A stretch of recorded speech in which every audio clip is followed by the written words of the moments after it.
Film की शुरुआत एक पूरी तरह से खाली और सुनसान पड़े शहर से होती है। उस शहर में किसी भी इंसान का कोई नामो निशान नहीं होता। उसी शहर में एक दुकान के अंदर दो बच्चे भागते हुए नजर आते हैं। ये दोनों भाई बहन हैं और बहन अपने छोटे भाई से शांति से रहने के लिए कहती है। उनकी माँ एक दवाई ढूंढकर अपने बेटे को खिलाती है, जो शायद थोड़ा बीमार है, मगर वह छोटा बच्चा है और अपनी शरारतों पर काबू नहीं रख पाता। इसी कारण वह दुकान में पड़े एक पुराने हवाई जहाज के खिलौने के साथ खेलने लगता है, मगर वह प्लेन उसके हाथ से छूटकर नीचे गिर जाता है, जिसे उसकी माँ तुरंत अपने हाथों से पकड़ लेती है। अब पूरा परिवार एक साथ मिलकर कुछ रेडियो सिग्नल्स को जोड़ने वाले एक डिवाइस को समझने की कोशिश कर रहा होता है। तभी सबसे छोटा बच्चा हाथ में वही प्लेन लिए वहां आ जाता है। उसे देखकर सभी घबरा जाते हैं।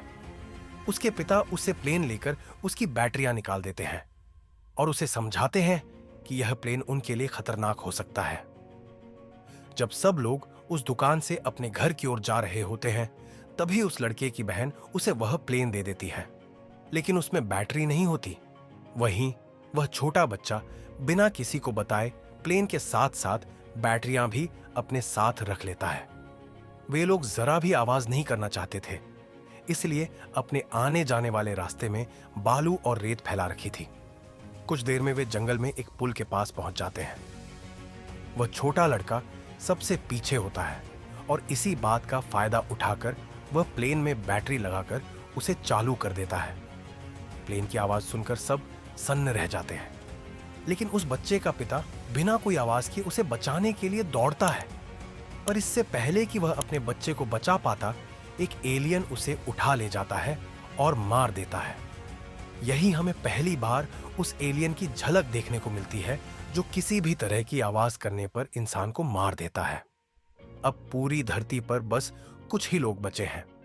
उन्हीं लोगों में वह परिवार भी शामिल है जिसका सबसे छोटा बच्चा मारा गया था। अब इंसानों ने जगह जगह कैमरे लगा दिए हैं और उन एलियंस पर निगरानी रखते हैं।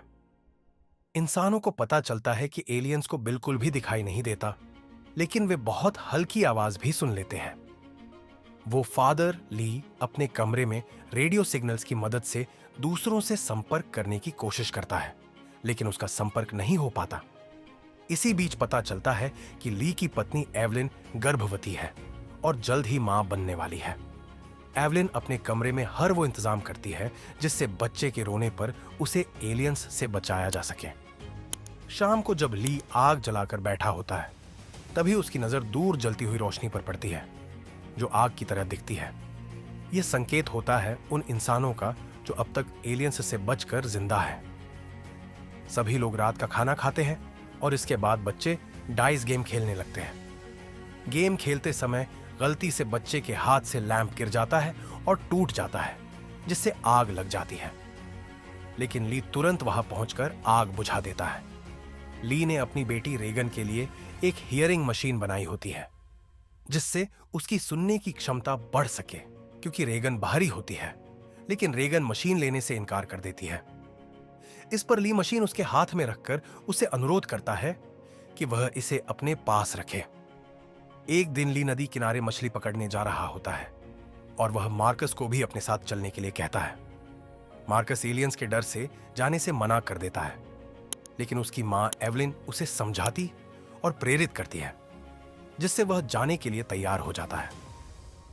मार्कस जब नदी किनारे मछलियां पकड़ रहा होता है, तब वह मछलियों की आवाज सुनकर डर जाता है, लेकिन ली उसे समझाता है कि पानी के बहाव की वजह से एलियंस उनकी आवाज नहीं सुन सकते। यह सुनकर मार्कस बहुत खुश हो जाता है और थोड़ा बोलता भी है।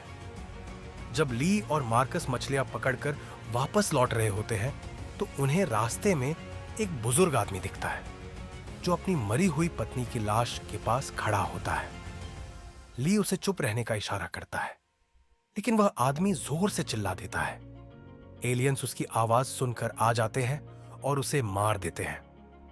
इसी बीच ली की पत्नी एवलिन, जो बेसमेंट में किसी काम से जा रही होती है, गलती से सीढ़ी में गड़े हुए एक कील पर पैर रख देती है और घायल हो जाती है। दर्द के कारण हल्का शोर भी होता है, जिससे एलियंस उस घर के आसपास आ जाते हैं।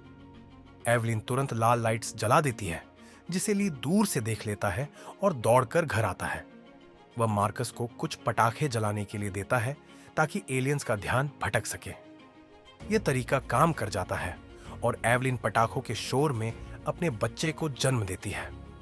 इसी बीच मार्कस पटाखे खत्म होने के बाद डरने लगता है।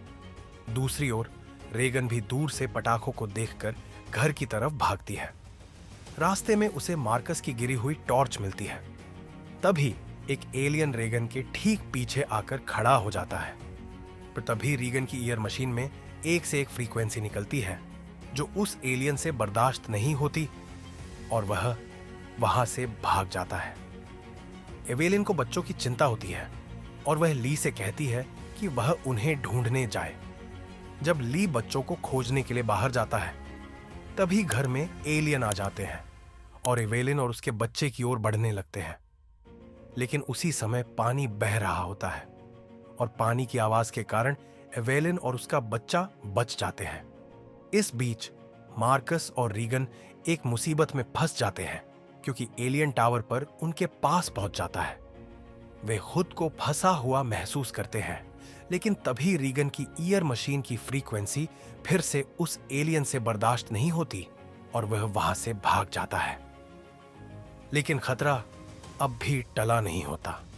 जब ली, मार्कस और रीगन अपने ट्रक की ओर जा रहे होते हैं, तब एलियन उन पर फिर से हमला कर देता है और इस संघर्ष में ली भी घायल हो जाता है।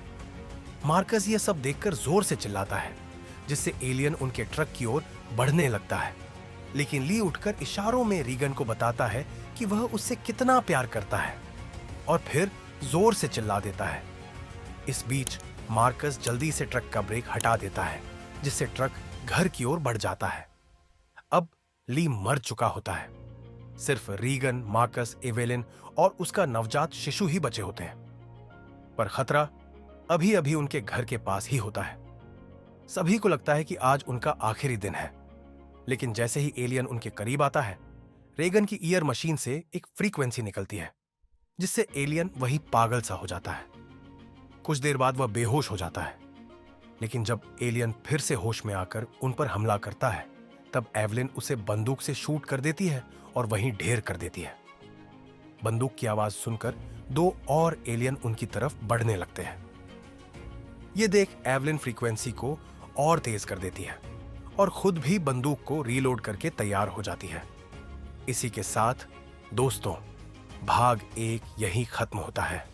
उम्मीद है कि आपको यह वीडियो पसंद आया होगा। भाग 2 के लिए कमेंट करें। वीडियो को लाइक, शेयर और सब्सक्राइब करना न भूलें।